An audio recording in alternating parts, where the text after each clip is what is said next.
ರೈತರಿಗೆ ಮರಣ ಶಾಸನವಾದ ಏತ ನೀರಾವರಿ ಯೋಜನೆ. ಕೆರೆ ತುಂಬಿ ಹಸನಾಗಬೇಕಿತ್ತು ರೈತರ ಬದುಕು. ಆದರೆ ಇಲ್ಲಿ ನೋಡಿದ್ರೆ ಕೆರೆ ತುಂಬಿ ಮೂರಾಬಟ್ಟೆಯಾಗ್ತಾ ಇದೆ ರೈತರ ಬದುಕು. ಏತ ನೀರಾವರಿ ಯೋಜನೆ ರೈತರಿಗೆ ಮರಣ ಶಾಸನವಾಗಿದೆ. ಕೆರೆ ತುಂಬಿ ಹಸನಾಗಬೇಕಿದ್ದ ರೈತರ ಬದುಕು ಮೂರಾಬಟ್ಟೆಯಾಗಿದೆ. 500 ಎಕರೆಯಲ್ಲಿ ಬೆಳೆದ ಗೋವಿನ ಜೋಳ ನೀರ್ಪಾಲಾಗಿದೆ. ಹಾವೇರಿ ಜಿಲ್ಲೆಯ ಹತ್ತಿಮತ್ತೂರಿನಲ್ಲಿ ಬೆಳೆ ನೀರ್ಪಾಲಾಗಿದೆ. ಸತತ 4 ತಿಂಗಳು ನೀರಲ್ಲೇ ಮುಳುಗುತ್ತವೆ ಜಮೀನುಗಳು. ಇದು ಸರ್ಕಾರ ಅಧಿಕಾರಿಗಳು ಸೃಷ್ಟಿಸಿದ ಜಲಪ್ರಳಯ. ಇದು ಏತ ನೀರಾವರಿ ಯೋಜನೆಯಿಂದ ಕೆರೆ ತುಂಬಿ ಹರಿತಾ ಇದೆ. ಕಳೆದ 5 ವರ್ಷಗಳಿಂದ ಜಲಾವೃತಗೊಳ್ತಾ ಇದೆ ಬೆಳೆಗಳು. ಸಣ್ಣ ನೀರಾವರಿ ಇಲಾಖೆ ಅಧಿಕಾರಿಗಳು ನಮ್ಮ ಗೋಳನ್ನ ಕೇಳಲಿಲ್ಲ. ಮನವಿ ಕೊಟ್ಟು ಸಾಕಾಗಿದೆ ಅಂತ ರೈತರು ತಮ್ಮ ಅಳಲನ್ನ ತೋಡ್ಕೊಂಡಿದ್ದಾರೆ. ನಮಗೆ ದಯಾಮರಣ ಕೊಟ್ಟು ಬಿಡಿ ಅಂತ ಆಕ್ರೋಶ ವ್ಯಕ್ತಪಡಿಸುತ್ತಿದ್ದಾರೆ ರೈತರು. ರೈತರಿಗೆ ಅನುಕೂಲ ಆಗಲಿ ಅನ್ನೋ ಕಾರಣಕ್ಕೆ ಏತ ನೀರಾವರಿ ಯೋಜನೆಗಳನ್ನು ಸಾಕಷ್ಟು ನೀರಾವರಿ ಯೋಜನೆಗಳನ್ನು ಸರ್ಕಾರ ಜಾರಿಗೆ ತರುತ್ತೆ. ಆದರೆ ಅದನ್ನು ಅನುಷ್ಠಾನಕ್ಕೆ ತರುವಂಥ ಸಂದರ್ಭದಲ್ಲಿ ಅವೈಜ್ಞಾನಿಕವಾಗಿ ಕಾಮಗಾರಿಗಳು ನಡೆದರೆ ಯಾವ ರೀತಿ ರೈತರಿಗೆ ಸಮಸ್ಯೆಗಳಾಗುತ್ತೆ ಅನ್ನೋದಕ್ಕೆ ಒಂದು ಜ್ವಲಂತವಾದಂಥ ಉದಾಹರಣೆನ ನಾನು ನಿಮಗೆ ತೋರಿಸ್ತಾ ಇದ್ದೀನಿ. ಹಾವೇರಿ ಜಿಲ್ಲೆ ಸವಣೂರು ತಾಲೂಕು ಹತ್ತಿಮತ್ತೂರು ಗ್ರಾಮದ ಬಳಿ ಇರುವಂಥ ಒಂದು ಬೃಹತ್ ಕೆರೆ ಇದೆ. ಅಲ್ಲಿ 180 ಎಕರೆ ಕೆರೆ ಇದೆ, ದೊಡ್ಡ ಪ್ರಮಾಣದ ಕೆರೆ. ನಾನು ಆ ಒಂದು ಕೆರೆಯ ಬಳಿ ಇರುವಂಥ ರೈತರ ಜಮೀನುಗಳ ಪರಿಸ್ಥಿತಿಯನ್ನು ತೋರಿಸ್ತಾ ಇದ್ದೀನಿ. ಇಲ್ಲಿ ಗಮನಿಸ್ಬೋದು ನೀವು, ಅಲ್ಲಿ ಹತ್ತಿಮತ್ತೂರು ಕೆರೆಯನ್ನು ನಾನು ನಿಮಗೆ ತೋರಿಸ್ತಾ ಇದ್ದೀನಿ. ಸುಮಾರು 48 ಗ್ರಾಮಗಳ ಬಳಿ ಇರುವಂತಹ ಕೆರೆಗಳಿಗೆ 48 ಕೆರೆಗಳಿಗೆ ವರದಾ ನದಿಯಿಂದ ನೀರನ್ನು ಲಿಫ್ಟ್ ಮಾಡಿಕೊಂಡು ಏತ ನೀರಾವರಿ ಯೋಜನೆ ಮುಖಾಂತರವಾಗಿ ಕೆರೆಗಳನ್ನು ತುಂಬಿಸುವಂಥ ಯೋಜನೆಯನ್ನು ಸರ್ಕಾರ ಜಾರಿಗೆ ತಂದಿದೆ. ಆದರೆ ಹತ್ತಿಮತ್ತೂರು ಬಳಿ ಇರುವಂಥ ಈ ಬೃಹದಾಕಾರದ ಕೆರೆಯನ್ನು ನಾನು ನಿಮಗೆ ತೋರಿಸ್ತಾ ಇದ್ದೀನಲ್ಲ, ಈ ಒಂದು ಕೆರೆ ಏನಿದೆ, ಈ ಕೆರೆಯಿಂದ ಓವರ್ಫ್ಲೋ ಆಗಿ ಅಂದರೆ ಹಿನ್ನೀರು ಸಂಪೂರ್ಣವಾಗಿ ರೈತರ ಜಮೀನುಗಳಿಗೆ ನುಗ್ಗಿದೆ. 500 ಎಕರೆಗಿಂತ ಹೆಚ್ಚು ಜಮೀನುಗಳು ಇವತ್ತು ಜಲಾವೃತವಾಗಿ ಹೋಗಿದೆ. ಇಲ್ಲಿ ದೃಶ್ಯಾವಳಿಗಳನ್ನು ತೋರಿಸ್ತಾ ಇದ್ದೀನಲ್ಲ, ಇದು ಭತ್ತ. ಇಲ್ಲಿನೂ ಕೂಡ ಇದು ರೈತರ ಹಾಯಿಸಿರೋ ನೀರಲ್ಲ, ಇದು ಕೆರೆಯಿಂದ ಓವರ್ಫ್ಲೋ ಆಗಿ ಬಂದಿರುವಂಥ ನೀರಿದು.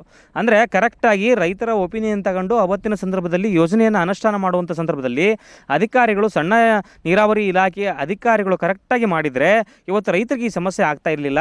ಇಲ್ಲಿ ಇನ್ನೊಂದು ದೃಶ್ಯಾವಳಿಗಳನ್ನು ತೋರಿಸ್ತಾ ಇದ್ದೀನಿ. ಇದು ಗೋವಿನ ಜೋಳ. ಇವತ್ತು ಗೋವಿನ ಜೋಳ ಜಿಲ್ಲೆಯ ಪ್ರಮುಖವಾದಂಥ ಬೆಳೆ ಇದು. ಇವತ್ತು ಹಾವೇರಿ ಜಿಲ್ಲೆಯ ಜನ ಇವತ್ತೇನಿದ್ದಾರೆ, ಬಹಳಷ್ಟು ಇವತ್ತು ಜನ ಅವಲಂಬಿತವಾಗಿರೋದು ಈ ಒಂದು ಗೋವಿನ ಜೋಳಕ್ಕೆ. ಮೆಕ್ಕೆಜೋಳದ ಕಣಜ ಅಂತಲೂ ಕರಿತೀವಿ ಹಾವೇರಿ ಜಿಲ್ಲೆಯನ್ನು. ಸೊ ಈ ಒಂದು ಗೋವಿನ ಜೋಳ ಯಾವ ರೀತಿ ನೀರಲ್ಲಿ ನಿಂತ್ಕೊಂಡಿದೆ ಅನ್ನೋವಂಥ ದೃಶ್ಯಾವಳಿಗಳನ್ನು ತೋರಿಸ್ತಾ ಇದ್ದೀನಿ. ಇಲ್ಲಿ ನೋಡ್ಬೋದು ನೀವು ಯಾವ ರೀತಿ ಗೋವಿನ ಜೋಳ ನೀರಲ್ಲಿ ನಿಂತ್ಕೊಂಡಿದೆ ಅಂತ. ಈ ಗೋವಿನ ಜೋಳ ನಿಜವಾಗ್ಲೂ ಇದು ಇನ್ನು ಮೇಲೆ ಪ್ರಯೋಜನಕ್ಕೆ ಬರೋದಿಲ್ಲ.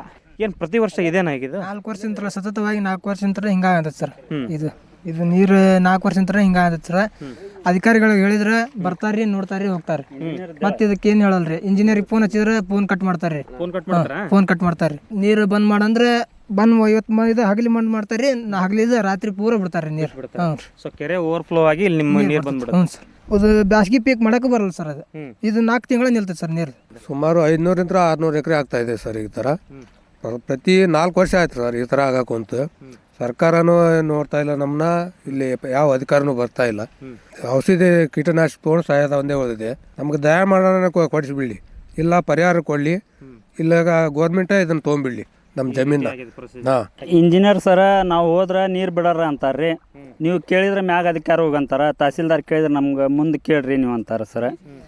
ಅವಳಿಗೆ DC ಕೊಟ್ಟವ್ರಿ, ಎಲ್ಲರಿಗೆ ಕೊಟ್ಟವ್ರಿ ಸರ್. ಯಾರು ನಮ್ಗೆ ಒಟ್ಟ ಮನವಿನ ಮಾಡಂಗಲ್ಲ ರೀ. ಮುಂದೋಗ ಅಂತಾರೆ. ML ಸಾಹೇಬ್ರಿಗೆ 2 ಸಲ ಲೆಟ್ರ್ ಕೊಟ್ಟಂಗೆ ಸರ್. ನಮ್ಮ ಕಡೆಗೆ ಒಂದು ಸ್ವಲ್ಪ ಪೈಸಾ ಕೊಟ್ಟು ಇವು ಆಸ್ತಿಯನ್ನು ತೊಗೊಂಡು ಬಿಡ್ಲಿ ರೀ. ನೀರು ಎಲ್ಲಿ ಮಟ್ಟ ಹೋಗ್ತೈತೆ ನಮ್ದು ಅಂತಾರೆ ಸರ್. ಅವ್ರು ಮೊನ್ನೆ ಅಳತಿ ಮಾಡ್ಯಾರ ಸರ್.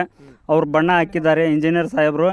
ದೊಡ್ಡ ಇಂಜಿನಿಯರ್ ಸಾಹೇಬ್ರ ಮುಂದೆ ಇದ್ರೆ ಅಳತಿ ಮಾಡಿ ಅಲ್ಲಿಗೆ ಹೋಗ್ಯಾರ್ರಿ. ಮುಂದಕ್ಕೆ ಬಿಡಂಗ ನೀರು ಅಂದ್ರೆ ಸರ್ 5 ವರ್ಷನೂ ಬಂದ ಸರ್. ನಮ್ಗೆ ಹಿಂಗಾದ್ರೆ ಏನು ಸಮಸ್ಯೆ ನೋಡಿರಿ ಸರ್. ಬ್ಯಾಂಕ್ನಾಗ ಪದ ಬರಾಕಂತಾರೆ ಸರ್, ಮನೆಗೆ ಬರಾಕಂತಾರೆ ಸರ್. ಸಾಲ ಮಾಡ್ಕೊಂಡಿದ್ರಿ? ನಮ್ಮದು 3 ಲಕ್ಷ ರೂಪಾಯಿ ಆಯ್ತು ಸರ್ ಲೋನ್. ಅಪ್ಲಿಕೇಶನ್ ಹೋಗಿ ಕೊಟ್ಟು ಬರ್ತಾರೆ, ನಮಗೆ ಇಂಥ ಪರಿಸ್ಥಿತಿ ಇದೆ, ನಮಗೆ ಈಗ ಮನವಿ ಕೊಟ್ಟು ಬರ್ತಾರೆ, ನಮಗೆ ಹಿಂಗೆ ಸಮಸ್ಯೆ ಪರಿಹರಿಸ್ರಿ ಅಂತ. ಅದನ್ನು ಅವರು ಡಸ್ಟ್ಬಿನ್ಗೋ ಅಥವಾ ಫೈಲ್ನ ಯಾವ್ದಾರೋ ಬುಟ್ಟಿಗೋ ಒಗಿತಾರೆ. ಅಲ್ಲಿಗೆ ಮುಗೀತು ರೈತರ ಕತೆ.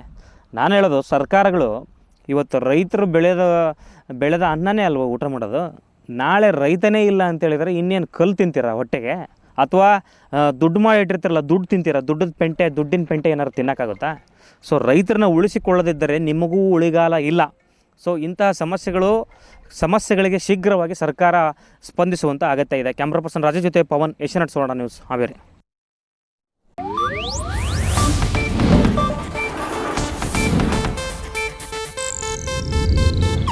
ಇದು ಏಷ್ಯಾನೆಟ್ ನ್ಯೂಸ್ ನೆಟ್ವರ್ಕ್ ಪ್ರಸ್ತುತಿ.